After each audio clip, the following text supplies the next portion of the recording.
Hi everybody, Mark Moorhead here at the Hall of Flame Museum of Firefighting. We are the world's largest historical firefighting museum. I'm the Curator of Education, and we love to bring the museum to you if you can't come in to see us.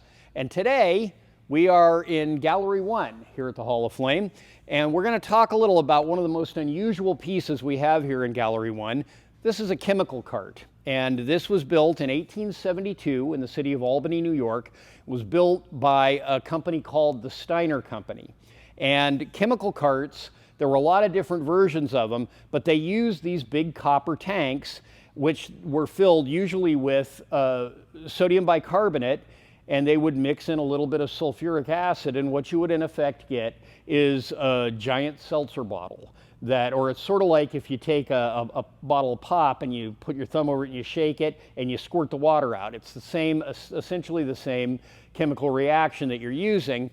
And they usually didn't have a lot of water. Sometimes they had as little as 40 gallons, but that water would be expelled very, very powerfully and very, very fast. So they were great as what they called an initial attack vehicle. You'd roll up with this thing and the fire's going, like blazes, and you would blast that water onto it and kind of knock it down so that by the time you had exhausted your water supply, hopefully a steamer or a hand pumper or maybe a couple of pieces were already set up and they were ready to start putting more water on it. So they were very, very useful. They were very popular. And the problem with them, though, always was that once you were out of water, you were kind of done. It usually took a long time to reload them. And this one was very cleverly designed so that you could reload it in a few minutes. And you could get that good second blast of water going without too much delay. So it was a really good, clever, ingenious design, and it's also an aesthetically very beautiful piece.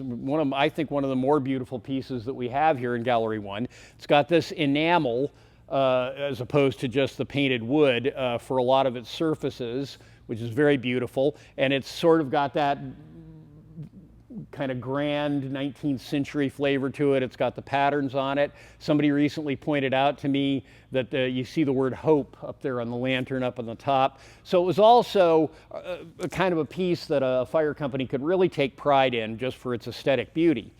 But for whatever reason, the Steiner Company never mass produced this. This thing never went into production. It's unique. I guess you could really say it's a prototype in a way. But what did happen with this is it went into service. This was sold to the fire department of Cleveland, Ohio, and they used it for a number of years. So it has a kind of an interesting history in that it was probably at least, it was a one-of-a-kind piece. It's the only one that we ever know of anyway. And it was there in Cleveland, and I'm sure they took great pride in it, as we take great pride in displaying it here at Gallery 1 of the Hall of Flame Museum. By the way, if you enjoy these little video segments we do for you, we would really appreciate it if you would like and subscribe to them and share them with your friends and share them on social media and all that good stuff. We take great pride in our collection and we love bringing it to you, so stop by often because we're always trying to bring you new good stuff here at the Hall of Flame Museum. I'm Mark. Bye-bye.